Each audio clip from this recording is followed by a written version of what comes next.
Makipagkwentuhan tayo ngayon sa ating guest performer na si Catherine Butalid. Tama ba yung pagkaka-pronounce ko sa apelyido mo? Gamitin mo yung mic. Butalid po. Butalid. Opo. Mabagal lang. Opo. Parang kasing bagal lang ng pagkanta mo kanina.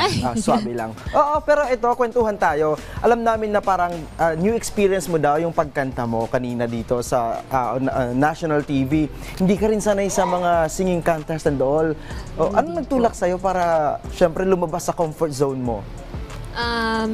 Ayun nga po, gaya po ng sinabi niyo kanina, hindi po ako sanay sa mga contest or ganito. So, sabi ko po sa sarili ko na kahit ganito, mahiyain ako, if ever magkaroon po ako ng opportunity to showcase my talent in public, gagrab ko po agad. And ito po yun.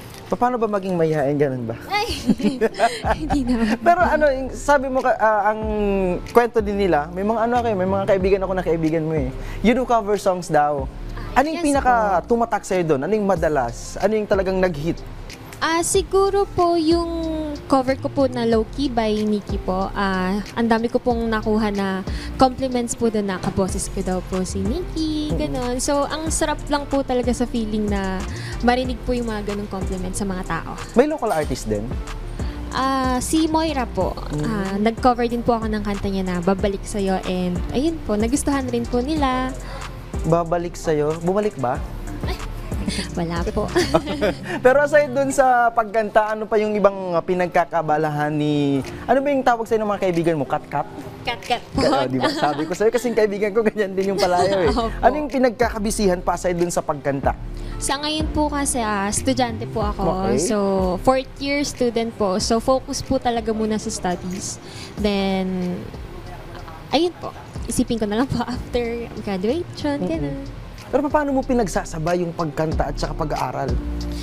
Yung pagkanta po kasi hindi ko po talaga siya, ayoko po siyang gawing pressure sa sarili ko. So, pag po nag-cover po ako, yun po yung kapag feel ko, yung I feel so good, I feel good about myself. So, magko-cover po ako. At nakakadagdag inspirasyon din yung pagkanta.